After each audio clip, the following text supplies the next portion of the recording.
समृद्ध इतिहास आणि उज्ज्वल भविष्याची नवी दिशा म्हणजे वळसंग। सोलापूर जिल्ह्यात दक्षिण सोलापूर तालुक्यात वेगाने विकसित होत असलेलं एकमेव गाव वळसंग। सोलापूर पासून व स्वामी समर्थ अक्कलकोट नगरी पासून फक्त 15 मिनिटाच्या अंतरावर असलेलं एकमेव गाव वळसंग।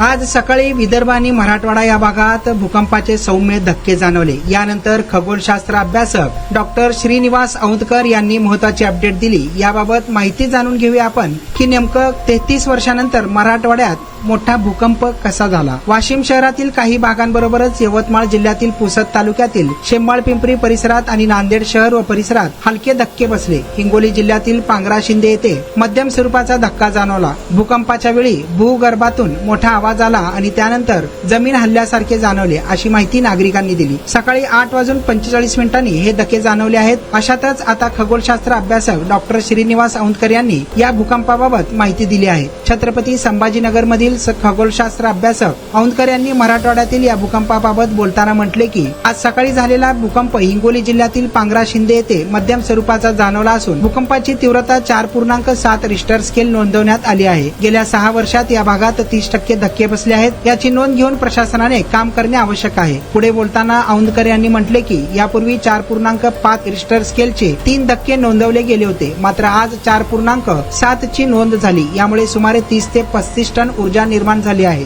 आगामी काळात हे धक्के वाढले गेले तर मोठा भूकंप होण्याची शक्यता नाकारता येत नाही। हैदराबादमध्ये NGRI तसेच नांदेड विद्यापीठात भूकंप शास्त्राशी निगडीत तज्ज्ञ आहेत। त्यांच्या सहकार्याने हिंगोली भागातील भूकंप प्रवण क्षेत्राचा भौगोलिक सर्वे करून नेमके कारण शोधले जाणार आहे। आशिया खंडातील सर्वात मोठा गृह प्रकल्प फक्त 7 किलोमीटर अंतरावर सोलापुरातील राष्ट्रीय महामार्गाशी थेट जोडलेलं गाव म्हणजे वळसंग।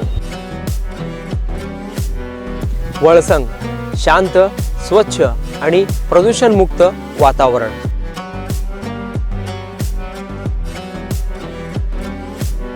जिथे वाढता विकास आणि भविष्यातील गुंतवणुकीची उत्तम गॅरंटी मिळणार आहे। योग्य भौगोलिक रचना, ऐतिहासिक वारसा जपणारा आणि अनेक धार्मिक स्थळांशी कनेक्ट असलेला गाव म्हणजे वळसंग। गुंतवणुकीसाठी सुरक्षित आणि भविष्य घडविण्यासाठी परफेक्ट लोकेशन फक्त वळसंग मध्येच।